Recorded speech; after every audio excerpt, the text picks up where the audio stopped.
What this government is doing in the title of this bill is insulting and humiliating two of India's greatest, Mahatma Gandhiji and Gurudev Rabindranath Tagore. You have insulted Gandhiji by erasing his name from the title of the bill. But I am not surprised at all, because you're the same people who hero worship the man who shot bullets in the sacred body of our father of the nation. You have made a habit of insulting great Indians. You insulted Kobi Guru by saying he was born in Shantiniketan. You insulted Pandit Ishwar Chandra Vidyasagar by destroying his statue. You insulted Raja Ram Mohan Roy just recently. You insulted Shahitya Samrat Bankim Chandra Chattopadhyay by calling him Bankim Da. তারপরেও আপনারা vote পাকি হয়ে বাংলায় vote চাইতে চলে আসেন। কার ভরসায়? রামজি জানে। Not only the greatest luminaries of our country, you have also insulted the scheme itself. In 2015, someone said on this floor of Lok Sabha about Manregas, and I quote, "Gadde khorne ka scheme," unquote. I would like to remind the treasury benches, I'm sure they prefer not to remember it, but let me remind them who it was.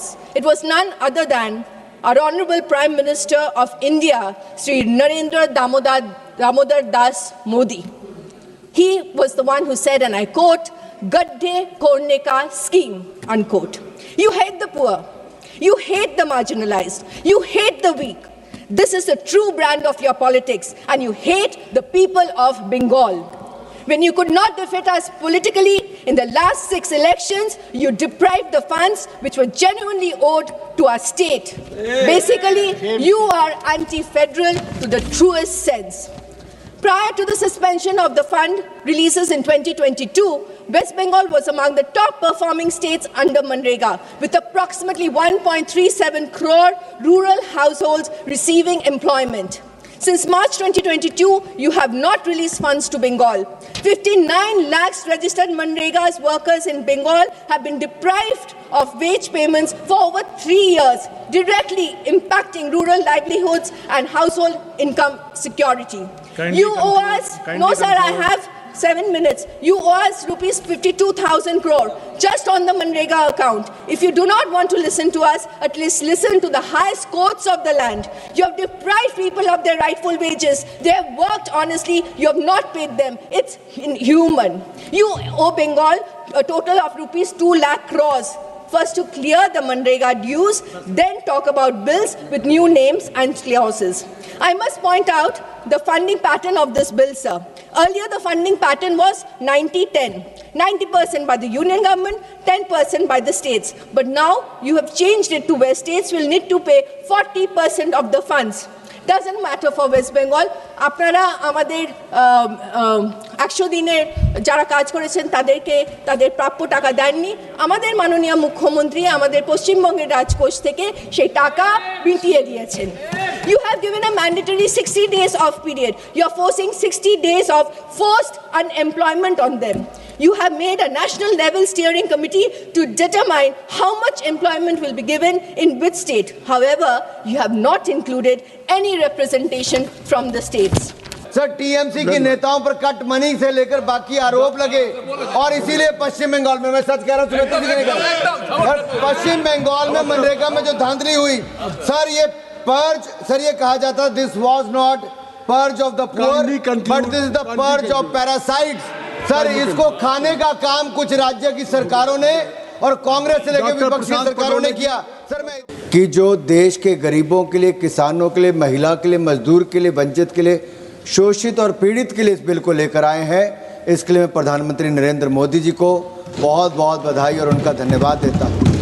आपको याद होगा जब प्रधानमंत्री जी ने शपथ ली, उस दिन भी उन्होंने यही कहा था कि मेरी सरकार वंचित, शोषित, पीड़ित, गरीब, मजदूर, महिला, जवान और किसान की होगी, और वो पूरा स्वरूप इस बिल में देखने को मिलता है।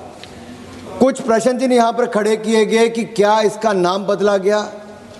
नामदार आप होंगे, हम कामदार हैं, काम करने में विश्वास रखते हैं। लेकिन मैं आपको इसके इतिहास में जरूर ले जाना चाहता हूँ।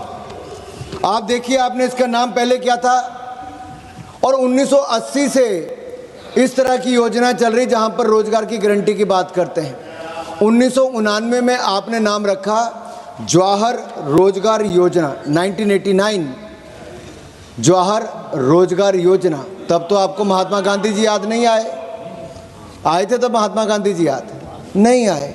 फिर इसका नाम रखा गया 1999 में जवाहर रोजगार समृद्धि योजना।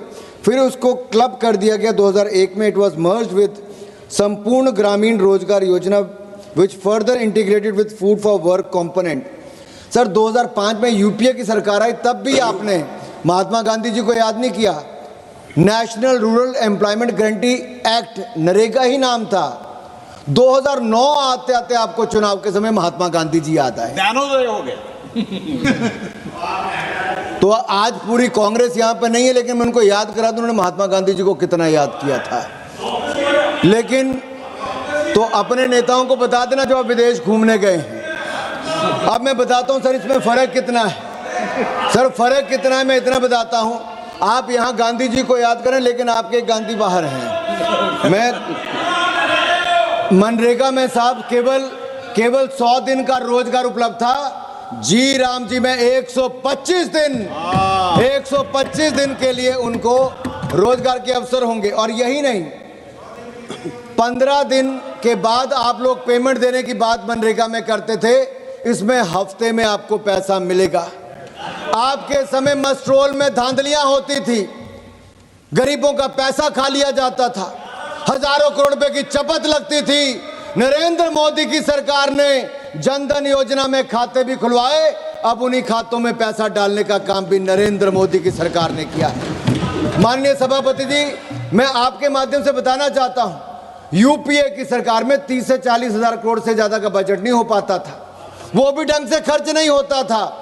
नरेंद्र मोदी जी की सरकार में जब कोविड का टाइम था, तब भी 1,11,000 करोड़ रुपए हमने मनरेगा में बजट दिया, कोई पैसे की कमी नहीं आने दी, बढ़ चढ़कर उसको दिया है। यही नहीं, मैं आपके माध्यम से 2-3 बातें और कहना चाहता हूं। कुछ राज्य, सर 3 मिनट में खत्म कर दूंगा, 3 मिनट में खत्म कर दूंगा। सर आप कई राज्यों की बात देखिए, बात आती है उड़ीसा आंध्र प्रदेश की फंड डाइवर्शन की बात आई, बिहार यूपी की बात आई, 2013 की घोस्ट जॉब कार्ड की बात आई।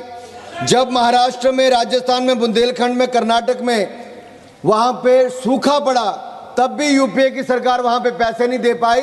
लेकिन कोविड के टाइम पे मोदी सरकार ने बजट से ज्यादा पैसा दिया, कभी बजट में कमी नहीं आने दी। पिछले 4 साल का बजट उठाकर देखिए, 80,000 करोड़, 90,000 करोड़ वहां तक आता है। सर मैं 2-3 बात कह के दो बात कह के बात समाप्त कर रहा हूं। सर स्कोप ऑफ वर्क हमने प्राथमिकता दी है water security, core rural infra, एक मिनट रुक जाइए, लाइवलीहुड इंफ्रा, एक मिनट रुक जाइए। Climate disaster. मुझे लगता है कि संख्या का आपको आभास कराना होगा। इस पक्ष की संख्या 299 है और इसकी 90 है, तो इसलिए आप समय इनके साथ अधिक है, इस बात को समझिए। लेकिन एक बात 1 मिनट में खत्म करिए। सर मैं इतने कहना चाहता हूं, हमारी सरकार ने आके जियो टैगिंग भी की, बैंक खाते भी खुलाए, पारदर्शिता भी लाए, पैसे भी ज्यादा खर्च किया, एसेट भी ज्यादा क्रिएट किए। सर मैं एक बात सर बहुत महत्वपूर्ण सर सदन के इसलिए बताना पड़ेगा, अभी निशिकांत जी भी हैं, 4.5 सर आप बात सर 1 मिनट तो दे दो सर। अगर बीच में इतनी भदौरिया जी ऐसा है, इस सदन में मेरे से ज्यादा तो कोई नहीं बोल पाता फिर उस तरह से, अगर ऐसा टोका टोकी होगी तो। आप बोलिए। आपके कितने के नेता बोल पाएंगे मुझे पता नहीं, आप बोलिए। मैं 5वीं बार का सांसद हूँ, यही काम करते रहे पहले। आप बोलिए। अरे बैठो, आप बोलिए। अरे टूका टूकी के बात कर रहे हैं। आपको अनुमति नहीं दी है, आपका कोई चीज रिकॉर्ड भी मुझे पता मैंने कांग्रेस के भ्रष्टाचार की बात उजागर की, नाम बदले की बात उजागर की, आपको पीड़ा हो रही है। लेकिन सच्चाई है कि 4.5 करोड़ से ज्यादा जॉब कार्ड डिलीट किए गए, और 1 महीने की ड्राइव में भी 1.63 लाख जॉब कार्ड सर वो साफ किए गए केवल 1 महीने के अंदर।